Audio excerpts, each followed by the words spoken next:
Estamos aquí con Fabiola y vamos a hacer una entrevista acerca de una casa familiar que parece ser algo encantada. De hecho, hemos estado allí, hemos hecho trabajo de campo y vamos a hacerle unas preguntas a Fabiola.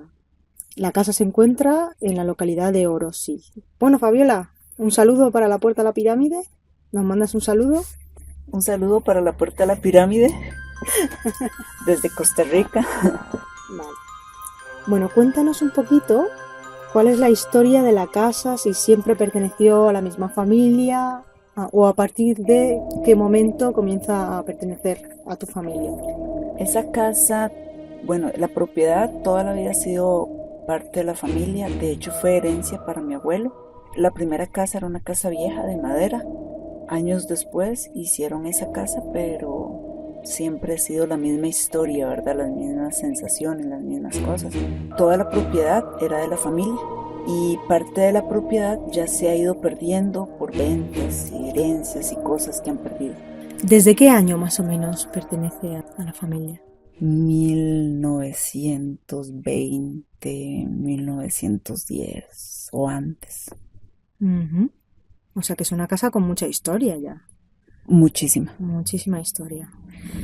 ¿Qué experiencias te ha contado la familia o tu abuela antes de fallecer En la familia en siempre, relación a la casa, okay, sí? la familia siempre contaba que en la casa veían un farol. Aquí lo que llaman un farol es una luz, que decían que era dinero enterrado por alguien, por un español que vino en una época colonial o otra persona que escondió dinero ahí. Siempre decían que veían duendes, que escuchaban cosas, que tenían que cuidar a los niños porque los niños se los llevaban los duendes, que la ropa se las escondían o les aparecía comida como mordisqueada por personas. Después decían que veían unas personas, que escuchaban caballos, que escuchaban muchas carretas, que a veces escuchaban que alguien los llamaba y nadie los estaba llamando. Les pasaron muchas cosas, muchas situaciones así. Tiempo después dijeron que veían un niño cerca de la propiedad, pero en lo que es, digamos, cerca de la propiedad ya no es la propiedad de nosotros en sí, porque ahora es la calle, pero era antes, en una época sí fue propiedad de nosotros, digamos, de la familia. Después, dentro de las mismas casas, siempre han dicho que ven cosas, que sienten cosas, que sienten que alguien está con ellos y que no hay nadie. ¿Todo esto antes de fallecer tu abuela? Siempre, antes de fallecer mi abuela. Y es en todas las casas que hay alrededor de la casa de mi abuela, que todas las casas siempre han sido de familiares. ¿Qué le pasó a tu abuela? Dices que de repente enfermó y en poco tiempo falleció. Falleció. Mi abuela estaba bien, empezó con un dolorcito en el estómago, le llevaron al médico, el médico dijo que podía ser algo en la vesícula, pero que le parecía muy extraño y que no quería operar porque no sabía que se iba a poder encontrar. Sin embargo, ella agarró un muñeco, se apoderó del muñeco, no quería soltar el muñeco y en 22 días ella falleció. Cuando le quitaron el muñeco, porque ya había fallecido, en la cabeza del muñeco encontraron un alfiler. ¿Qué forma tenía el muñeco? Era un mono, Un monito. un monito. Entonces ella estaba perfectamente sana y en cuestión de 22 días enfermó y Y falleció. falleció. Ujú. Extraño, ¿no? Muy extraño, porque siempre había sido una mujer sumamente sana. ¿Qué has percibido en la casa desde el momento en que falleció tu abuela? Una energía negativa que antes no se percibía. Ujú. Una sensación como que si algo me estuviera echando de la casa, que mi abuela decía que a ella la estaban echando de la casa también. Hay en ciertas partes de la casa donde yo estoy y siento fríos. Si estoy mucho rato me da alergia. Después el guarda ha dicho que escucha gritos, que escucha que están rezando alrededor de la casa, que dentro de la casa él siente muy feo, que él siente como que lo están ahogando. Prácticamente han sido más que todo esas cosas las que hemos percibido. Yo en mi caso, lo que me ha dicho el guarda, un tío mío le dijo a otro familiar que hace unos días atrás que él estuvo en la casa y que él sentía que le agarraban un pie. ¿Hay algún momento en el que la dinámica familiar en la casa cambiara? ¿Alguna persona ajena a la familia empezó a pertenecer de alguna manera a la familia? Y puede ser que cambiara esa dinámica familiar en el ambiente. Siempre se ha dicho que la dinámica familiar o el ambiente en la casa cambió desde que mi tío empezó a andar con una mujer que dicen que es bruja, y empezaron a pasar cosas muy extrañas. Mi abuela me contaba que a ella le pasaban cosas como que le aparecían objetos que no eran de ella. A ella siempre le encantó y le fascinaron las joyas. Entonces ella dice que de repente le aparecían joyas que no eran de ella, o que de repente se le desaparecían las joyas de ella y después le volvían a aparecer, donde ella sabía que las tenía y las había buscado y ya no estaban. Por eso fue que en el closet a ella le habían hecho una partecita donde ella tenía todo con llave, para que a ella nada se le perdiera, porque ella decía eso. Le hicieron eso y siempre le seguía pasando las mismas cosas. Uh-huh. ¿Y fue en ese periodo en el que tu abuela empezó a decir que había algo en la casa que no la quería allí? No, cuando ella empezó a decir eso fue cuando ella estuvo agonizando, en los 22 días de enfermedad de ella. Cuando enfermó empezó a decir eso, Sí. que había algo que no la quería en esa casa. Que no la quería en esa casa, que a ella la estaban echando, eso era lo que decía. ¿Y el inicio de los fenómenos? ¿Ha habido fenómenos diferentes en el exterior de la casa desde ese momento?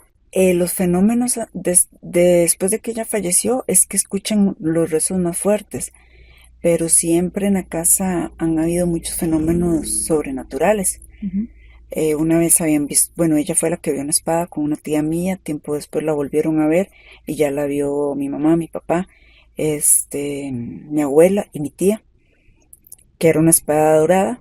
La vieron de una esquina de la casa a la mitad de la sala donde ella jugaba naipe.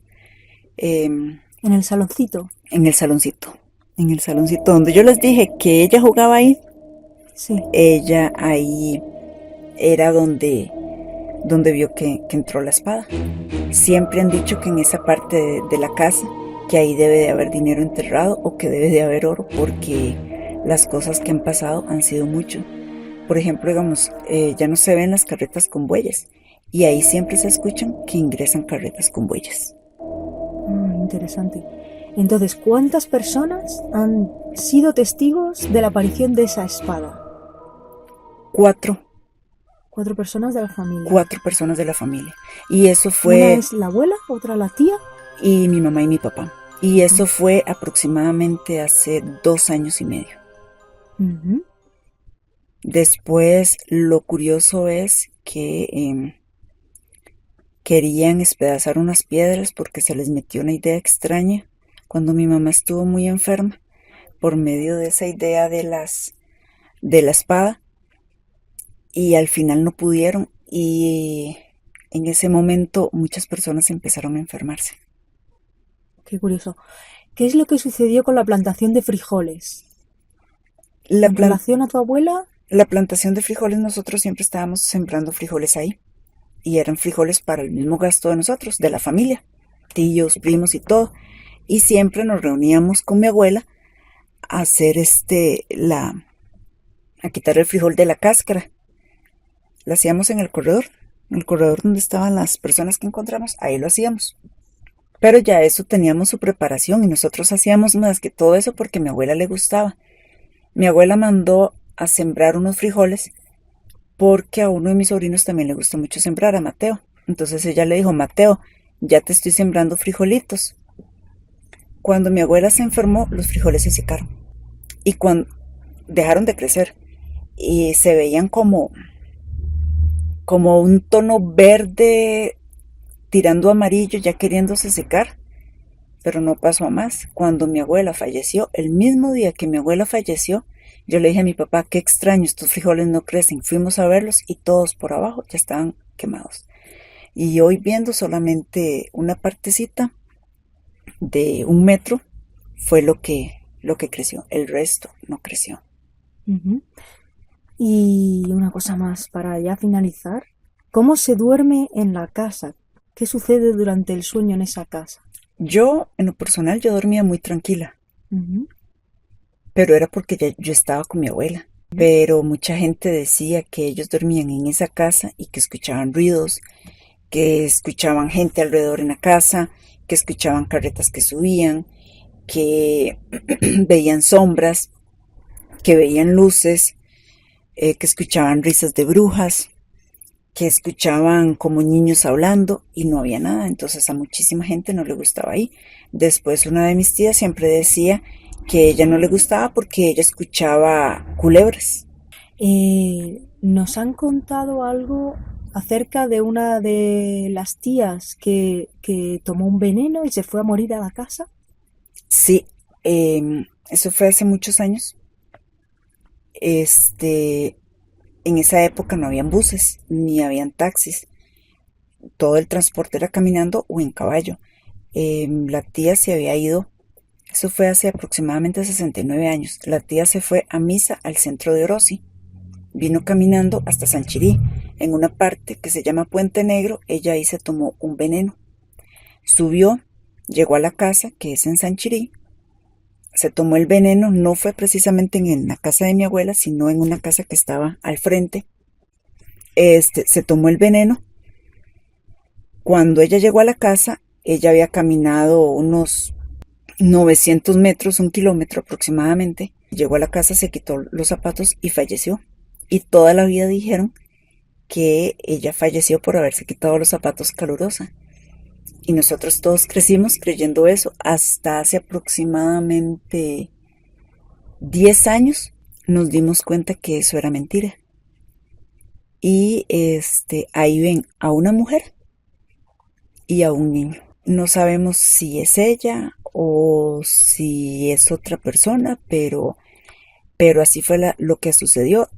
Cuando nosotros nos dimos cuenta, hace 10 años aproximadamente, que lo que había pasado con ella realmente, hicimos una investigación y lo que pasó fue que ella estaba embarazada y como el papá era un hombre muy estricto para que no se diera cuenta, se tomó ese veneno.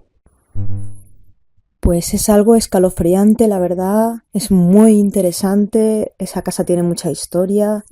Muchas gracias, Fabiola, por haber compartido con nosotros todos estos detalles, por haber abierto la historia familiar. Y bueno, hay mucho que investigar allí. Las psicofonías estarán un poquito más adelante. Y ahí, a ver si se puede sacar algo que arroje un poquito de luz, que no solamente los familiares físicos, ¿no? nos cuenten la historia, sino a ver si hay suerte y los familiares no físicos o alguna otra entidad que esté por allí y quiera contarnos alguna cosita, ¿no? Muchísimas gracias una vez más por haber concedido esta entrevista a La Puerta de la Pirámide. Te mandan todos desde allí un fuerte abrazo